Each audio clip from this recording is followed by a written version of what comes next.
जो कुछ घृणित मानसिकता के लोग जिनकी रोजी रोटी का संकट फंसा रहता है, वो जो है रोज बताते रहते हैं सनातन खतरे में है, हिंदू खतरे में है। महंगाई इतनी चरम सीमा पे हो गई है, उससे हिंदू खतरे में नहीं आ रहा है। हिंदू पेट काट करके 2 रोटी, 3 के बजाय 2 रोटी खा रहा है, उससे हिंदू खतरे में नहीं आ रहा है। स्मृति ईरानी जी कहती हैं कि बस सनातन खतरे में। इंडिया गठबंधन की सरकार 1,22,332 बच्चों को रोजगार देती है और उसके बाद अगला नोटिफिकेशन फिर जारी करती है। उसके बाद जो है पुलिस भर्ती के लिए भी एक नोटिफिकेशन जारी होने वाला है। तो इंडिया गठबंधन जो रोजगार दे रहा है, इंडिया गठबंधन जो कर रहा है, इंडिया गठबंधन का काम दिख रहा है। कई कुर्सियां खाली थी मुख्यमंत्री के कार्यक्रम में, जो कि मतलब ग्राम प्रधान के से लेबर से लेकर राष्ट्रपति जिस पार्टी का है उसके कार्यक्रम में भी कुर्सियां खाली हो रही हैं। तो ये अमेठी की जनता बता रही है कि अब किस माइंडसेट पे अमेठी की जनता भाजपा को लेकर के देख रही है। पूरी तरह से भाजपा की से कुशासन से लोग यहाँ पे त्रस्त आ गए हैं और इस बार उनको अमेठी की जनता जवाब देने वाली है। ने कभी इस मामले पे प्रचार नहीं किया कि हमने क्रिकेट प्रतियोगिता कराई, हमको वोट दो। स्मृति जी कह देती है कि हम इतने घर तक पहुँचे, अब हमारा तो मामला ठीक है। स्मृति ईरानी जी को चुनौती देता हूँ, वो आकर के हमको दिखाएं कि उसमें अमेठी के कितने नौजवान कार्यरत हैं। स्मृति ईरानी ने 2019 के पहले चुनाव में, यहाँ 2019 का चुनाव हुआ था, अमेठी के हज़ारों बेरोजगार नौजवानों को वहाँ बुला करके बिठाया था फैक्ट्री में, और फैक्ट्री में बैठाने के बाद उनको घोषणा करवाई गई थी आप सब लोगों के रोजगार की व्यवस्था की जाएगी। स्मृति ईरानी जी बताएं कितने IT सेल के लड़के, कितने पन्ना प्रमुख के लड़के, कितने जो है भाजपा का झंडा ढोने वाले लड़के कोका कोला की फैक्ट्री में नौकरी पाए हैं, हमको बताएं स्मृति ईरानी। नमस्कार, मैं हूं अनु और आप देख रहे हैं NH टाइम।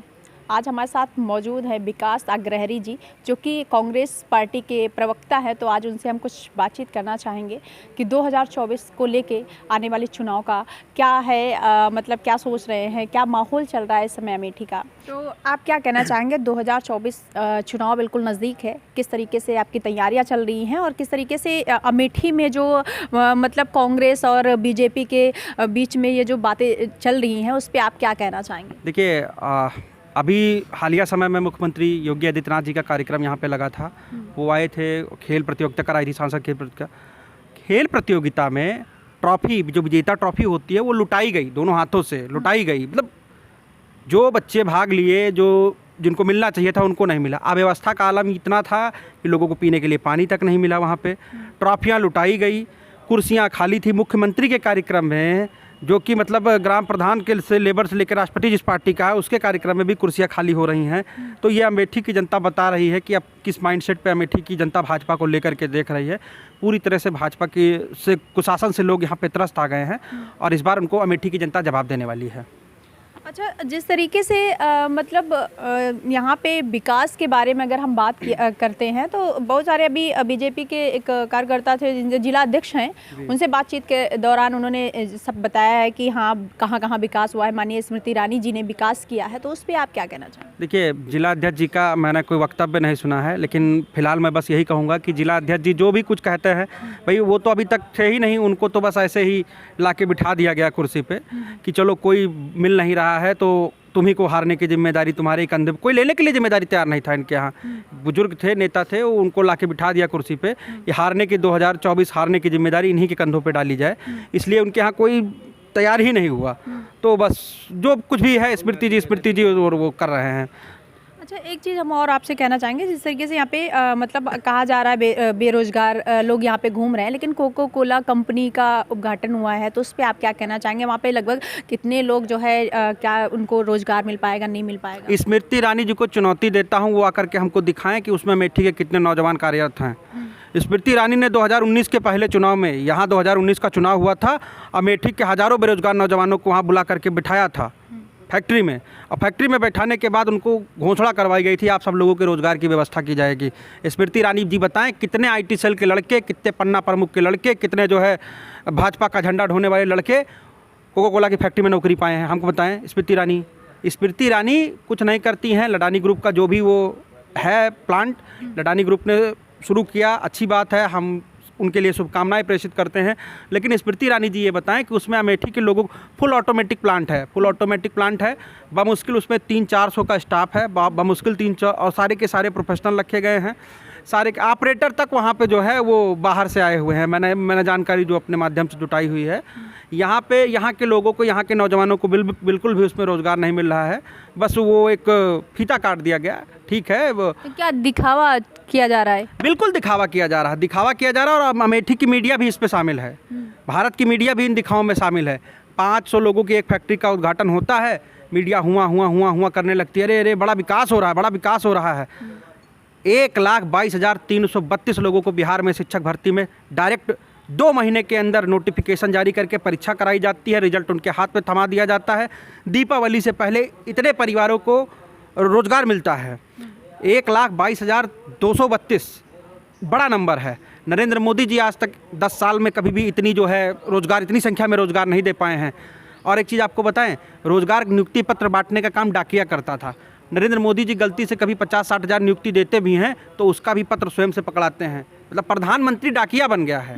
और हमारी इंडिया गठबंधन की सरकार 1,22,332 बच्चों को रोज़गार देती है और उसके बाद अगला नोटिफिकेशन फिर जारी करती है। उसके बाद जो है पुलिस भर्ती के लिए भी एक नोटिफिकेशन जारी होने वाला है। तो इंडिया गठबंधन जो रोज़गार दे रहा है, इंडिया गठबंधन जो कर रहा है, इंडिया गठबंधन का काम दिख रहा है और ये आने वाले 5 राज्यों के चुनाव में भी दिखेगा। काम ये बोलेगा, ये चुनाव में दिखेगा। अच्छा, एक क्वेश्चन है आपसे कि जिस तरीके से कतर में दिखाया जा रहा है कि हमारे यहाँ के जो सैनिक है समथिंग 8-9 जो भी है, तो उस पर किस तरीके से, क्या मतलब आपकी क्या सोच है? डंका बज रहा है, डंका बज रहा है। नरेंद्र मोदी जी कहते हैं ना, उनके समर्थक कहते हैं डंका बज रहा है, विश्व गुरु हो गए हैं, विश्व में हमारी लीडरशिप चल रही है। दक्षिण से एक संगठन होता था दक्षिण एशियाई देशों का, जो कांग्रेस के टाइम पे बना था, कांग्रेस के टाइम पे पावरफुल था, कांग्रेस की बातें वहाँ मानी जाती थी। आज मालदीव जैसा देश जो है हमारे फोर्सेस को वहाँ से निकाल रहा है, मालदीव से। श्रीलंका हमारी बात नहीं मान रहा है। नेपाल चाइना की गोद में जाके बैठ गया है। भूटान कह रहा अब हम अपनी पॉलिसी खुद अपने हाथ से डिसाइड करेंगे। विश्वगुरु हैं ये कुछ नहीं है, ये खाली सिर्फ कहने की बातें हैं कि हम बड़ी बड़ी चीज़ें कर रहे हैं। लेकिन सच्चाई ये है कि कतर जैसे देश बात बात पे हमको आज आँख दिखा रहे हैं। 8-9 सैनिकों को हमारे जो है उन्होंने फांसी की सज़ा सुना दी, स्पाई के आरोप में, जासूसी के आरोप में। फेल है हमारा विदेश मंत्रालय, फेल है हमारी भारत सरकार, फेल है। आज तक ऐसा कभी कुछ हुआ है? आज तक ऐसा कभी कुछ नहीं हुआ है। इजराइल ने जिस तरीके से मदद मांगी है भारत की, तो उस पर आप क्या कहना चाहेंगे? क्या कभी इसके पहले किसी देश ने अपने देश से जो है मतलब हेल्प मांगी थी? मुझे तो लगता है कि इजराइल ने ऐसी कोई मदद नहीं मांगी होगी। और मोदी जी का रुख देखिए, मोदी जी इस पर स्वयं अपना रुख स्पष्ट करे, भारत सरकार का रुख स्पष्ट करे तो ज़्यादा बेहतर होगा। पहले तो वो इजराइल का समर्थन करते हैं, फिर उसके बाद जब एक हमला होता है, कुछ लोगों की डेथ होती है, तो बड़ा उनका दिल, हृदय उनका पूरा रोने लगता है, एकदम गंभीर हो जाते हैं। मोदी जी ट्वीट करते हैं कि ये हमले रुकने चाहिए, लेकिन उसके बाद जब संयुक्त राष्ट्र में बहस होती है तो वॉकआउट कर जाते हैं मोदी जी। तो मोदी जी का कोई भरोसा नहीं है, मोदी जी फेल हो चुके हैं। इनको कब क्या करना चाहिए, क्या कहना चाहिए, क्या बोलना चाहिए, इनको खुद नहीं पता है। ये पूरी तरह से भ्रमित हो चुके हैं। और सच्चाई ये है कि वहाँ के मानवीय अधिकार की रक्षा होनी चाहिए। हर एक जगह, हर एक देश में, पूरे विश्व में मानवीय अधिकार की रक्षा होनी चाहिए। और जो हमास जैसे दुर्दार संगठन है उनको सज़ा मिलनी चाहिए। अच्छा, आपने एक बात बोली कि सीएम जी आए हुए थे यहाँ अमेठी, तो कुर्सियाँ खाली थी और वहाँ पे मतलब ट्रॉफी लुटाई गई जो भी था। और लेकिन जिस तरीके से उन्होंने जो खिलाड़ी थे वहाँ पे, बहुत सारे लोग जिनको अच्छी अच्छी चीज़ें गिफ्ट में दी गई, तो उससे क्या लग रहा है कि मतलब ऐसे पहले कभी किसी खिलाड़ी को जो है सम्मानित किया गया था कि नहीं? देखिए, इसके पहले राहुल जी के टाइम पे एक क्रिकेट प्रतियोगिता हुई थी, राज्य क्रिकेट प्रतियोगिता। सारे जितने भी अमेठी के नौजवान थे, जितनी भी टीमें थी, ब्लॉक स्तर से लेकर न्याय पंचायत ग्राम सभा से लेकर के हर एक जगह पे उनको किट दिया गया था। सारी चीज़ें सब लोग अपने सिस्टम में करते हैं। स्मृति जी की मैं इस मामले में आलोचना नहीं करूंगा, लेकिन मैं उनके तरीके की आलोचना करता हूं। उनका तरीका बिल्कुल गलत है। उनका तरीका एक होता है ना, राहुल जी ने कभी इस मामले पे प्रचार नहीं किया कि हमने क्रिकेट प्रतियोगिता कराई, हमको वोट दो। स्मृति जी कह देती है कि हम इतने घर तक पहुँचे, अब हमारा तो मामला ठीक है।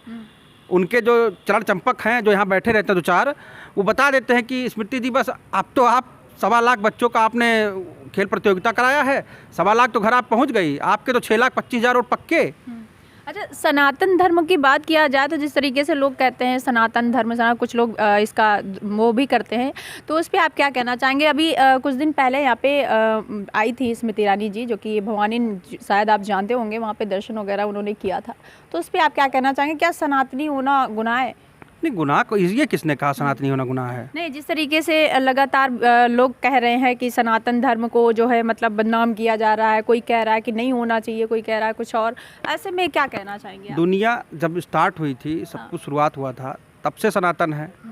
सनातन किसी की बपौती तो है नहीं ना। सनातन आज 10 साल में खतरे में आ गया। सनातन अटल था, अजर है, अमर रहेगा, तो उसको कोई किसी से खतरा नहीं है। लेकिन जो कुछ घृणित मानसिकता के लोग, जिनकी रोजी रोटी का संकट फंसा रहता है, वो जो है रोज बताते रहते हैं सनातन खतरे में है, हिंदू खतरे में है।